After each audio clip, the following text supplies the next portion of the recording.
Hallelujah, praise the lord. ದೇವರ ಪರಿಶುದ್ಧ ನಾಮಕ್ಕೆ ಸ್ತೋತ್ರವಾಗಲಿ.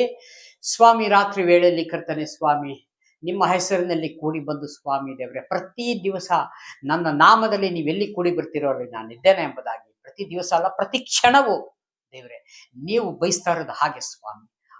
ಆದರೂ ಅಟ್ಲೀಸ್ಟ್ ನಾವು ಸಂಜೆ ಆದ್ರೆ ಸ್ವಾಮಿ, ನಾವು ಈ ಕುಟುಂಬವನ್ನು 3 ಕುಟುಂಬ ಸೇರಿ ದೇವರೇ ನಿಮ್ಮನ್ನು ಆರಾಧಿಸುವಾಗ, ನಿಮ್ಮನ್ನ ಮಹಿಮೆ ಪಡಿಸುವಾಗ ದೇವರೇ, ನಮ್ಮ ಮಧ್ಯದಲ್ಲಿ ನೀವು ಇರುವುದಕ್ಕಾಗಿ ಸ್ತೋತ್ರ ಮಾಡಿಕೊಳ್ತೇನೆ ಸ್ವಾಮಿ ದೇವರೇ. ನಾವು ಜನ ಕಡಿಮೆ ಇದ್ದಾರೆ ಅಂತ ಸ್ವಾಮಿ ನಮ್ಮ ಆಲೋಚನೆ, ಆದ್ರೆ ನೀವ್ ಹೇಳ್ತೀರಿ 1 ಜನ ಇದ್ದರೆ ಸಾಕು, ಅವ್ರನ್ನ ನೀನು ಪರಲೋಕದ ಕಡೆ ನಡೆಸುವಂತವನಾಗಿರುವ. ಹೌದು ಸ್ವಾಮಿ, ನನಗೆ ಬಹಳ ಇಷ್ಟ. ಒಂದು ದಿವಸ ತುಂಬಾ ಆತ್ಮಗಳನ್ನ ನೀವು ಕೊಡ್ತೀರಂತ ನಾನು ನಂಬುತ್ತೇನಪ್ಪ ಸ್ವಾಮಿ. ಹಾಗಾಗಿ ನಿಮ್ಮ ಸೇವೆ ಮಾಡಲಿಕ್ಕೆ ನನಗೆ ಇಲ್ಲಿ ತನಕ ನೀವು ಕೊಟ್ಟಂತಹ ಕೃಪೆಗಾಗಿ ಸ್ತೋತ್ರ ದೇವರೇ. ನಾನೇನು ಅಲ್ಲ ಸ್ವಾಮಿ, ನಾನು ಜೇಡಿ ಮಣ್ಣಾಗಿದ್ದೇನೆ, ಕುಂಬಾರನು ನೀನು ದೇವರೇ. ಸ್ತೋತ್ರ, ನೀವು ನಡೆಸ್ರಿಯಪ್ಪ, ನಾವು ನಡೀತೇವೆ ದೇವರೇ. ಸ್ತೋತ್ರ. ಹೌದು ಸ್ವಾಮಿ, ಈ ವಾಕ್ಯವನ್ನು ತೆಗೆದುಕೊಳ್ಳೋಣ. ಕೀರ್ತನೆ ಭಾಗದಲ್ಲಿ 100ನೇ ಕೀರ್ತನೆ, ಅದರಲ್ಲಿ ಮೊದಲನೇ ವಚನವಾಗಿದೆ. ಓದಿಕೊಡ್ರಿ. ಸಮಸ್ತ ಭೂನಿವಾಸಿಗಳೇ ಯೆಹೋವನಿಗೆ ಜಯಘೋಷ ಮಾಡಿರಿ. ಸಾಕು. ಸಮಸ್ತ ಭೂನಿವಾಸಿಗಳೇ ಯೆಹೋವನಿಗೆ ಜಯಘೋಷ ಮಾಡಿರಿ. ಹಾಲೆಲೂಯಾ. ಅಂದರೆ ದೇವರು ಹೇಳ್ತಾರೆ, ನಾನೇ ನಿಮ್ಮನಿಗೆ ಜೀವವನ್ನು ಕೊಟ್ಟಿದ್ದೇನೆ. ಹಾಲೆಲೂಯಾ. ಈ ಆದಾಮನ ನಂತರವೇ ಇವೆಲ್ಲ ಜನರೇಷನ್ಗಳು ಬಂದಾಗ ನಾನೇ ಮೂಲ ದೇವರು, ನಾನಲ್ಲದೆ ನಿನಗೆ ಬೇರೆ ನೀನು ಯಾವುದನ್ನು ಇಟ್ಕೊಳ್ಳಂಗಿಲ್ಲ. ಅಂದರೆ ಅರ್ಥ, ಬೇರೆ ಯಾವ್ದು ದೇವರುಗಳು ಮಾಡ್ಕೊಳಂಗಿಲ್ಲ ನೀನು. ಹಂಗಾಗಿ ನನ್ನನ್ನೇ ನೀನ ಆರಾಧಿಸಬೇಕು ಎಂಬುದಾಗಿ ದೇವರ ಒಂದು ಆಸೆ ಇದೆ. ಇಲ್ಲಿ ಮೇಲ್ಗಡೆ ಹೆಡ್ಲೈನಲ್ಲಿ ಹೇಳ್ತಿದೆ, ಲೋಕವೆಲ್ಲ ಇಸ್ರಾಯೇಲರ ದೇವರನ್ನು ಆರಾಧಿಸಬೇಕೆಂಬ ಪ್ರಬೋಧನೆ. ಅಂದರೆ ಈ ಶಿವಮೊಗ್ಗ ಚಾಲುಕ್ಯ ನಗರದಲ್ಲಿ ದೇವರ ಅಲ್ಲ, ಇಡೀ ಲೋಕದಲ್ಲಿ ಇರುವಂತ ಎಲ್ಲ ಸೃಷ್ಟಿಗೂ ನಾನೊಬ್ಬನೇ ಮೂಲನು, ನಾನೇ ಉಂಟು ಮಾಡಿದ್ದೇನೆ. ನನ್ನ ಹೊರತು ನೀನ್ ಬೇರೆ ಎಲ್ಲೂ ಹೋಗಂಗಿಲ್ಲ. ಅದಕ್ಕೆ ಸ್ವಾಮಿ ಹೇಳ್ತಾರೆ ಯೋಹಾನ ಬರೆದ ಪತ್ರಿಕೆಯಲ್ಲಿ, ನಾನೇ ಮಾರ್ಗವು ಸತ್ಯವು ಜೀವವೂ ಆಗಿದ್ದೇನೆ, ನನ್ನ ಹೊರತು ನೀವು ಯಾರು ತಂದೆಯ ಬಳಿಗೆ ಹೋಗಲಾರ್ರಿ. ಹಾಲೆಲೂಯಾ.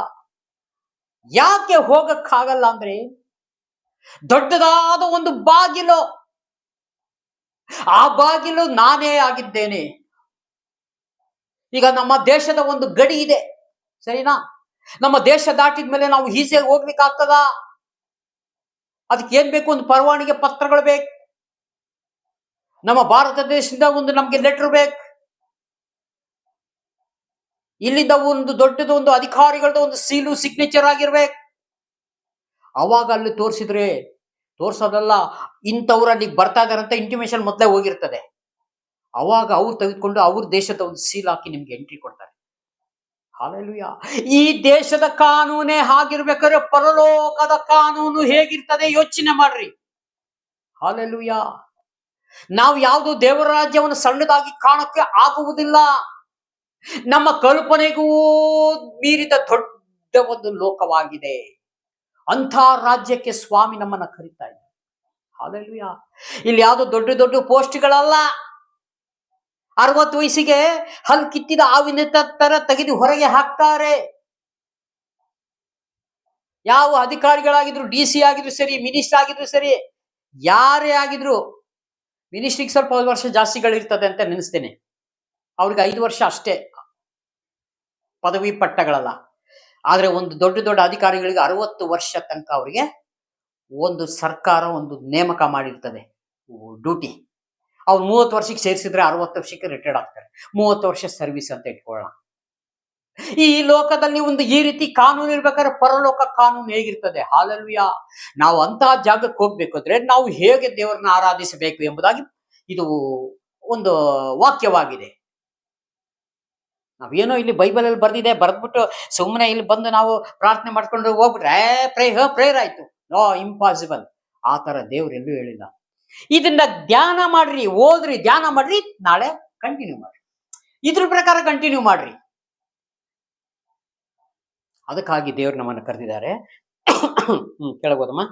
ಯೆಹೋವನನ್ನು ಸಂತೋಷದಿಂದ ಸೇವಿಸಿರಿ. ಯೆಹೋವನನ್ನು ಸಂತೋಷದಿಂದ ಸೇವಿಸಿರಿ, ನನ್ನನ್ನು ದುಃಖದಿಂದ ಸೇವಿಸಬೇಡ್ರಿ. ಏನೋ ದಿನ ಸಾಯಂಕಾಲ ಕರೀತಾ ಇದ್ದಾನೆ ಫೋನ್ ಮಾಡಿ, ಅಯ್ಯೋ ಅವನಿಗೂ ಬೇಜಾರಾಗಬಾರ್ದು, ಬಂದು ಕುತ್ಕೊಂಡು 10 ನಿಮಿಷ ಕುತ್ಕೊಂಡು ಹೋಗೋಣ, ಆ ತರ ಮನೋಭಾವನದಿಂದ ಯಾರು ತಿಳ್ಕೊಬೇಡ್ರಿ ದಯಮಾಡಿ. ನಿಮಗೆ ದೇವರು ಕರೆದಿರೋದು ನಾನಲ್ಲ. ನಾನು ನಿಮಗೆ ಆ ದೇವರ ಒಂದು ಮಾತುಗಳನ್ನ ನಿಮಗೋಸ್ಕರ ನಾನು ಸಾರುವವನಾಗಿದ್ದೇನೆ. ಅದನ್ನ ಬಿಟ್ರೆ ಇಲ್ಲಿ ನನ್ನ ಪಾತ್ರ ಏನು ಇಲ್ಲ ಪ್ರಿಯರೇ. ಅವರು ನನಗೆ ಒಂದು ಕೆಲಸವನ್ನ ಕೊಟ್ಟಿದ್ದಾರೆ, ಆ ಕೆಲಸವನ್ನ ನಿಮ್ಮ ಮುಂದೆ ನಡೆಸ್ತಾ ಇದ್ದೇನೆ. ಹಲ್ಲೆಲೂಯಾ. ಅದಕ್ಕಾಗಿ ದೇವರು ನಮ್ಮನ್ನ ಕರೆದಿರೋದೇ ಹೊರತು ಮತ್ತಾವುದಕ್ಕೂ ಅಲ್ಲ. ನೋಡಿ, ಯೆಹೋವನ ಸಂತೋಷದಿಂದ ಸೇವಿಸಿರಿ. ಉತ್ಸಾಹ ಧ್ವನಿ ಮಾಡುತ್ತಾ ಆತನ ಸನ್ನಿಧಿಗೆ ಬನ್ನಿರಿ. ಉತ್ಸಾಹ ಧ್ವನಿ ಮಾಡುತ್ತಾ ನಿಮ್ಮ ಮನೆಯಿಂದ ಬರ್ಬೇಕಾರ ಉತ್ಸಾಹದಿಂದ ಸಂತೋಷದಿಂದ ಎಲ್ಲಿ ಕಳಿಸ್ತಾ ಇದ್ದಾರೆ? ಇಲ್ಲಿ ಕಳಿಸ್ತಾ ಇದ್ದಾರೆ ನಿಮಗೆ. ಇಲ್ಲಿಗೆ ನೀವು ಬನ್ನಿರಿ. ಇದೇ ರೀತಿಯಾಗಿ ಆಲಯಕ್ಕೆ ಸಂತೋಷವಾಗಿ ನೀವು ಭಾನುವಾರ ಆದ್ರೆ ದುಃಖದಿಂದ ಹೋಗ್ಬೇಡ್ರಿ, ಗೋಳಾಟದಿಂದ ಹೋಗ್ಬೇಡ್ರಿ. ಅಲ್ಲಿ ಏನು ಪ್ರತಿಫಲ ಸಿಕ್ಕುವುದಿಲ್ಲ. ನಿಮ್ಮ ಪ್ರಾರ್ಥನೆ ಎಲ್ಲೂ ಹೋಗಲ್ಲ, ಬಾಗಿಲಿಂದ ಹೊರಗಡೆ ಹೋಗುವುದಿಲ್ಲ, ಕಿಟಕಿಯಿಂದ ಆಚೆ ಹೋಗುವುದಿಲ್ಲ. ಹಲ್ಲೆಲೂಯಾ. ನಾವು ಎಷ್ಟು ಮಣ್ಕಾಲ ಪ್ರಾರ್ಥನೆ ಮಾಡಿದ್ರು, ಏನೇ ಮಾಡಿದ್ರು, ಪಕ್ಕದವರಿಗೆ ಪ್ರಾರ್ಥನೆಯಲ್ಲಿ ಜಯಿಸ್ಕೊಂಡು ಮುಂದೆ ಮುಂದೆ ದೇವರ ಹತ್ರ ಹೋಗ್ತಾ ಇದ್ದಾರೆ, ನಾವು ಮಾತ್ರ ಹಿಂದೆ ಇದ್ದೇವೆ. ಯಾಕೆ? ಅವನ ಪ್ರಾರ್ಥನೆ ದೇವರಿಗೆ ಒಪ್ಪಿಗೆ ಆಗಿದೆ, ಮೆಚ್ಚುಗೆ ಆಗಿದೆ. ಅವನ ಪ್ರಾರ್ಥನೆಯಲ್ಲಿ ಮುಂದೆ ಹೋಗ್ತಾ ಇದ್ದಾನೆ. ನಮ್ಮ ಪ್ರಾರ್ಥನೆ ಏನಾಗಿದೆ? ತಪ್ಪಾದ ಮಾರ್ಗದಲ್ಲಿ, ತಪ್ಪಾದ ಯೋಚನೆಗಳಲ್ಲಿ, ಬರೀ ಬಾಯಿ ಮಾತಿನಿಂದ ನಾವು ಪ್ರಾರ್ಥನೆ ಮಾಡ್ತಾ ಇದೀವಿ ಹೊರತು ಒಳಗಿಂದ ಪ್ರಾರ್ಥನೆ ಬರ್ತಾ ಇಲ್ಲ. ಒಬ್ಬ ಕಾಣಿಕೆ ತೆಗೆದುಕೊಂಡು ಯಜ್ಞವೇದಿಯ ಮುಂದೆ ಕಾಣಿಕೆ ಸಮರ್ಪಣೆ ಮಾಡುವಾಗ ದೇವರು ಹೇಳ್ತಾರ ಆತನಿಗೆ, ನಿನ್ನ ಕಾಣಿಕೆಯನ್ನು ಮೇಜಿನ ಮೇಲೆ ಇಲ್ಲಿ ಕೆಳಗಿಟ್ಟು ಹೋಗಿ, ನೀನ್ ಯಾರ ಹತ್ರ ಆದ್ರೆ ಬೇಜಾರಾಗಿದ್ರೆ, ಸಿಟ್ಟು ಮಾಡ್ಕೊಂಡಿದ್ರೆ, ನಿಮ್ಮ ಸಹೋದರನ ಹತ್ರ ಆಗಿರ್ಲಿ, ಸಹೋದರಿ ಹತ್ರ ಆಗಿರ್ಲಿ, ಒಂದಾಗಿ ಬಾ. ಅಂದರೆ ಕ್ಷಮೆ ಮಾಡಿಕೊಂಡು, ಇಲ್ಲ ಅವಳು ಕ್ಷಮೆ ಮಾಡುವಂತವ್ರು, ಇವನು ಕ್ಷಮೆ ಮಾಡುವಂತವ್ರು, ಕ್ಷಮ ತೆಗೆದುಕೊಂಡು ಬನ್ನಿರಿ. ಆವಾಗ ನಿನ್ನ ಕಾಣಿಕೆ ಸಮರ್ಪಣೆ ಆಗ್ತದೆ. ಹಲ್ಲೆಲೂಯಾ. ಇಲ್ಲಿ ಬೇಜಾರು ಮಾಡ್ಕೊಂಡು ಗಲಾಟೆ ಮಾಡ್ಕೊಂಡು, ಭಾನುವಾರ ನಂಗೆ ಟೈಮ್ ಆಯ್ತು ಚರ್ಚೆ, ನೀನು ಹಂಗೆ ಹಿಂಗೆ ಅಂದ್ಕೊಂಡೆಲ್ಲ ನಾವು ಚರ್ಚೆಗೆ ಹೋದ್ರೆ ಕಾಣಿಕೆ ಸುಮ್ಮನೆ ಹಾಕುವುದು. ಆ ಕಾಣಿಕೆ ದೇವರು ತೆಗೆದುಕೊಳ್ಳಲ್ಲ. ಅಂತ ಕಾಣಿಕೆ ಬಹಳ ಬರ್ತದೆ, ದೇವ್ರು ತಿರಸ್ಕಾರ ಮಾಡ್ತಾರೆ. ನಾನು ಪರಿಶುದ್ಧನಾಗಿರುವುದರಿಂದ ನೀವು ಪರಿಶುದ್ಧರಾಗಿರ್ರಿ. ಪರಿಶುದ್ಧತೆ ಇಲ್ಲದೆ ಪರಲೋಕವನ್ನು ಯಾರು ಕಾಣಲಾರ್ರಿ, ಯೇಸು ಸ್ವಾಮಿನೂ ಯಾರು ಕಾಣಲಾರ್ರಿ. ನಮ್ಮ ಯಾಕೆ ಈ ವಾಕ್ಯಗಳನ್ನ ಪ್ರತಿ ದಿವಸ ನಾವು ಧ್ಯಾನಿಸುವುದು ಅಂದ್ರೆ, ದಿನೇ ದಿನೇ ನಾವು ಶುದ್ಧಿಗಳನ್ನ ಆಗ್ತಾ ಇರ್ತೇವೆ. ಈ ವಾಕ್ಯ ಕೇಳಿದಾಗ ಅಯ್ಯಯ್ಯೋ ಹೌದಲ್ವಾ, ನಿನ್ನೆ ನಾವು ಹಂಗಿದ್ವಿ, ದೇವ್ರೆ ಬೇಡಪ್ಪ, ನಿನಗೆ ವಿರೋಧವಾದ ಕೆಲಸ ನನಗೆ ಬೇಡ. ನಾನು 25 ವರ್ಷಗಳಿಂದ ವಾಕ್ಯ ಕೇಳ್ತಾ ಕೇಳ್ತಾ ಕೇಳ್ತಾ ನನ್ನ ಸ್ಥಿತಿಗತಿನೆಲ್ಲ ದೇವರು ಬದಲ ಮಾಡಿದ್ರು ಪ್ರಿಯರೇ. ಯಾಕೆ? ನಾನು ದೇವರ ಶಬ್ದಕ್ಕೆ ಕಿವಿಗೊಟ್ಟೆ. ದೇವರ ಶಬ್ದಕ್ಕೆ ಕಿವಿಗೊಟ್ಟಾಗ ದೇವರು ತಾನೇ ನಮ್ಮನ್ನ ಸ್ಥಾನದಿಂದ ಸ್ಥಾನ, ಸೀಟಿಂದ ಸೀಟ್ ಚೇಂಜ್, ಸೀಟಿಂದ ಸೀಟ್ ಚೇಂಜ್. ಹಲ್ಲೆಲೂಯಾ.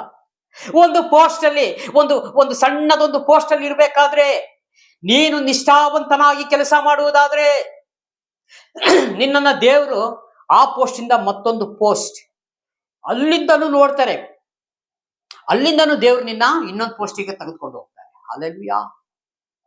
ನಿನ್ನ ಮೇಲೆ ಅಕ್ಕಪಕ್ಕ ನಿನ್ನ ಒಟ್ಟಿಗೆ 2 ಜನ 3 ಜನ 10 ಜನ ಸೇರ್ಕೊಂಡು ಒಂದೇ ಪೋಸ್ಟಲ್, ಒಂದೇ ತಿಂಗಳು, ಒಂದೇ ಡೇಟು, ಒಂದೇ ದಿನ ಎಲ್ಲರೂ ಸೇರಿರ್ತಾರೆ ಕಂಪನಿಲಿ. 5 ವರ್ಷ ಆಗೋಷ್ಟೊತ್ತಿಗೆ ನೀನ್ ಹೆಚ್ಚು ಕಮ್ಮಿ ಜನರಲ್ ಮ್ಯಾನೇಜರ್ ಆಗಿರ್ತೀಯ. ಹಲ್ಲೆಲೂಯಾ. ಇವ್ರು ಇದ್ದವರಲ್ಲ, ಅವನಿಗ ಓನರ್ಗೂ ಏನೋ ಕನೆಕ್ಷನ್ ಇದೆ, ಹಂಗಾಗಿ ಇವನೇನೋ ಅವನಿಗೆ ತಗೊಂಡು ಮುಂದೆ ಆಗ್ತಾನೆ. ಇಲ್ಲ, ಹೈಯರ್ ಆಫೀಸರ್ಗೆ ದೇವ್ರು ಮಾತನಾಡ್ತಾರೆ, ಇವನು ನೀತಿವಂತ, ಇವನಿಗೆ ಪೋಸ್ಟ್ ನೀನು ಚೇಂಜ್ ಮಾಡು ಎಂಬುದಾಗಿ. ಇವ್ರಿಗೆ ಹೊಟ್ಟೆ ಕಿಚ್ಚು, ಅವ್ರಿಗೆ ಕಂಡ್ರೆ ಇವ್ರಿಗೆ ಆಗಲ್ಲ, ಅವ್ರು ಇಲ್ಲೇ ಇರ್ತಾರೆ, ಅದೇ 15,000 ಸ್ಯಾಲ್ರಿಲೇ ಇರ್ತಾರೆ. ಇವನು 15 ಸ್ಯಾಲ್ರಿ, 15 ವರ್ಷ 15,000 ರೂಪಾಯಿ ಸ್ಯಾಲ್ರಿಯಿಂದ 1 ಲಕ್ಷ ಸ್ಯಾಲ್ರಿ ತೆಗೆದುಕೊಳ್ಳೋಕೆ ದೇವ್ರು ಮಾಡ್ತಾರೆ. ಹಲ್ಲೆಲೂಯಾ. ಯಾಕೆ?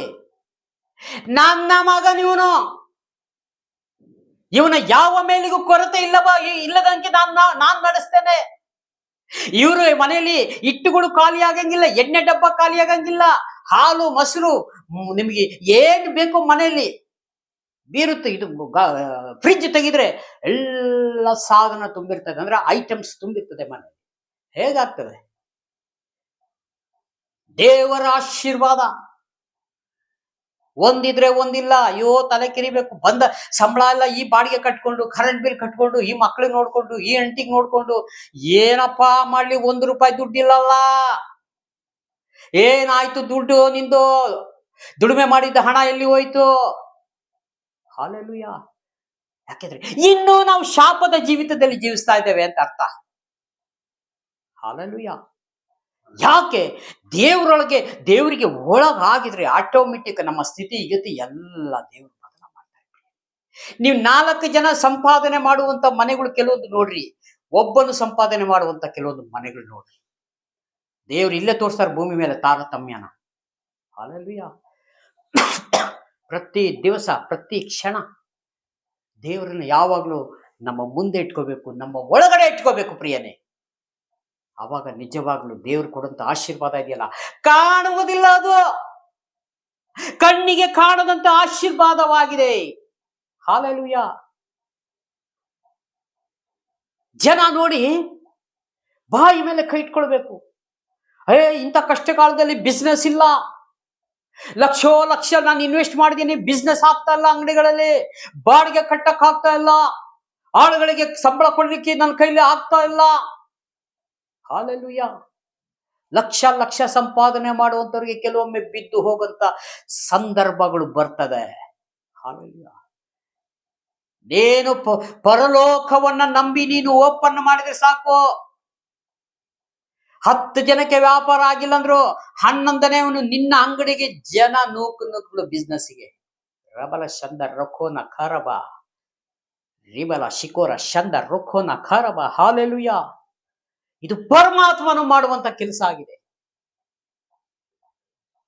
ಇವತ್ತು ನಾವು ಕಾಣ್ಬೇಕಷ್ಟೇ, ಎದುರುಗಡೆ ಕಂಡ್ರೆ ಮಾತ್ರ ಇದು ಸರಿ ಇದು ತಪ್ಪು ಅಂತ ಹೇಳ್ಕೊಡ್ತೇವೆ. ಇಲ್ಲ, ಕಾಣದ ಒಂದು ಬಲವಾದ ಒಂದು ಶಕ್ತಿ ಇದೆ, ಅದು ಯಾವಾಗಲೂ ನಮ್ಮ ಸಂಗಡ ಇದೆ ಎಂಬುದಾಗಿ ನೀವು ನೆನೆಸಬೇಕು. ಸಣ್ಣ ಸಮಸ್ಯೆ ಬಂದ್ಬಿಟ್ರೆ ಸಾಕು, ದೇವ್ರನ್ನ ಬಿಟ್ಬಿಟ್ಟು ನಾವು ಅವ್ರಿಗೆ ಫೋನ್ ಮಾಡೋಣ, ಇವರಿಗೆ ಫೋನ್ ಮಾಡೋಣ, ಅವ್ರ ಹತ್ರ ಹೋದ್ರೆ ಹೆಲ್ಪ್ ಆಗುತ್ತೆ, ಇವ್ರ ಹತ್ರ ಹೆಲ್ಪ್ ಹೋಗುತ್ತೆ. ಹಾಲೆಲೂಯಾ. ಇಲ್ಲ, ಅದೇ ಕೀರ್ತನೆ ಗ್ರಂಥದಲ್ಲಿ ಹೇಳ್ತದೆ, ಮನುಷ್ಯನನ್ನು ನೀನು ನೆಚ್ಚಬೇಡ, ಅವನ ಉಸಿರು ಹೋಗಲು ಮಣ್ಣಿಗೆ ಹೋಗ್ಬಿಡ್ತಾನೆ, ಅವನ ಸಂಕಲ್ಪ ಅವತ್ತೇ ಲಾಸ್ಟ್. ಯಾವತ್ತು ಎಂದೆಂದಿಗೂ ಇರುವಾತನು, ಆತನ ಹೆಸರೇ ಎಂದೆಂದಿಗೂ ಇರುವಾತನು.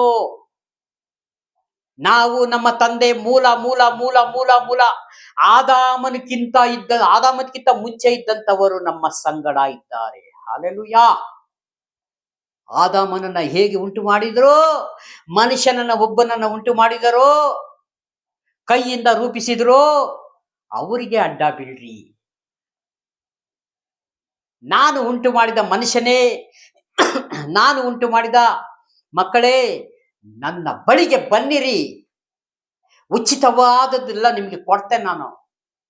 ನಿಮಗೆ ನಾನು ಹಣಕ್ಕಾಗಿ ಕೊಡುವುದಿಲ್ಲ, ಉಚಿತವಾಗಿ, free. God gift and free gift.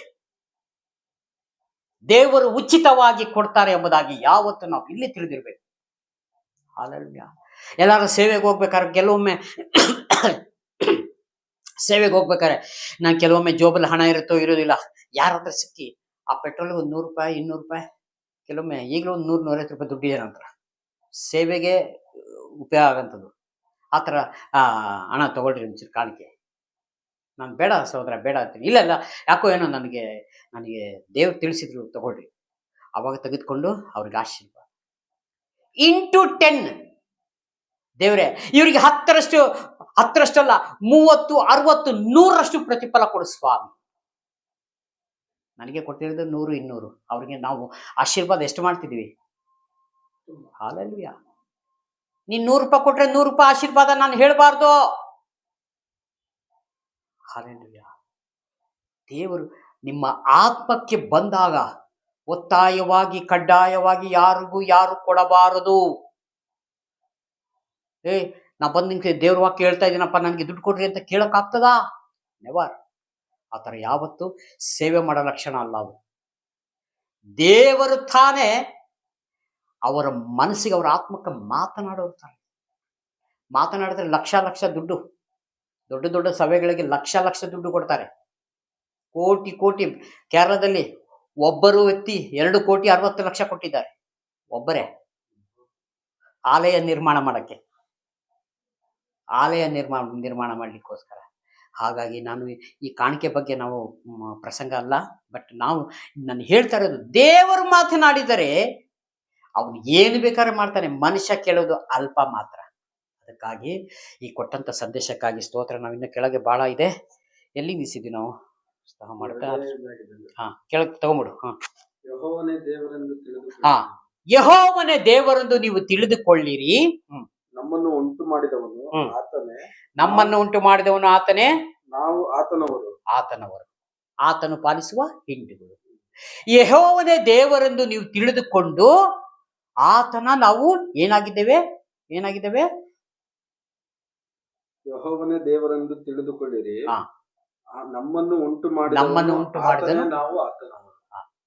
ನಮ್ಮನ್ನು ಉಂಟು ಮಾಡಿದ ದೇವರೆಂದು ನಾವು ಇಲ್ಲಿ ಅರ್ಥ ಮಾಡಿಕೊಳ್ಳಬೇಕು ಪ್ರಿಯರೇ. ಇಲ್ಲಿ ಅರ್ಥ ಮಾಡ್ಕೋಬೇಕು. ಇಲ್ಲಿ ಒಳಗಡೆ ಅರ್ಥ ಮಾಡಿಕೊಂಡು ಆತನು ಪಾಲಿಸುವ ಹಿಂಡು. ಈ ಕುರಿಗಳು ನೋಡು, ಎಲ್ಲ ಒಟ್ಟುಗೂಡಿಸಿ ಒಬ್ಬ ಹಿಂದ್ಗಡೆ ಕರ್ಕೊಂಡು ಹೋಗ್ತಾನೆ ಕೋಲಿಟ್ಕೊಂಡು. ಅವ್ನು ಹೊಡಿಯೋದ್ ಬೇಡ, ಸುಮ್ಮನೆ ಹೇ ಹೇ ಅಂತಲೂ ಸಾಕು, ಒಂದು ಲೈನ್ ಕ್ಲೀನ್ ಹೋಗ್ತವೆ. ಅದೇ ರೀತಿಯಾಗಿ ಇವತ್ತು ಪರಲೋಕ ಕರ್ಕೊಂಡು ಹೋಗೋಕೆ ನಾವೆಲ್ಲ ಏನಾಗಿದ್ದೇವೆ? ಯೇಸು ಸ್ವಾಮಿ ಕುರುಬರಾಗಿದ್ದಾರೆ, ನಾವೆಲ್ಲ ಒಂದು ಕುರಿಯಾಗಿದ್ದೇವೆ. ಹಲ್ಲೆಲೂಯಾ. ಹಾಗಾಗಿ ಈ ಕೊಟ್ಟಂತ ಸಂದೇಶಕ್ಕಾಗಿ ಸ್ತೋತ್ರ. ಒಂದು ಚಿಕ್ಕ ಪ್ರಾರ್ಥನೆ ಮಾಡಿ ಮುಕ್ತಾಯ ಮಾಡೋಣ.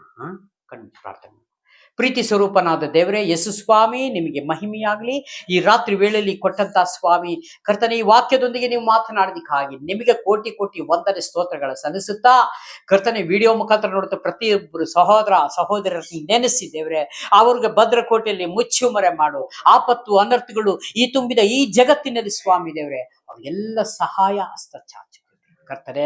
ಈ ವಾಕ್ಯವನ್ನು ಸ್ವಾಮಿ ಅವರೆಲ್ಲರೂ ಸ್ವಾಮಿ ದೇವರೇ, ಅವ್ರ ನಿತ್ಯ ರಾಜ್ಯಕ್ಕೆ ಹೋಗಲಿಕ್ಕೆ ಎಲ್ಲ ಸಹಾಯ ಆಗಲಿ.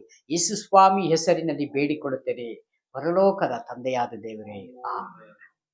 God bless you. Praise the Lord. ದೇವರೆಲ್ಲರನ್ನು ಧಾರಾಳವಾಗಿ ಆಶೀರ್ವದಿಸಲಿ. ಆಮೆನ್.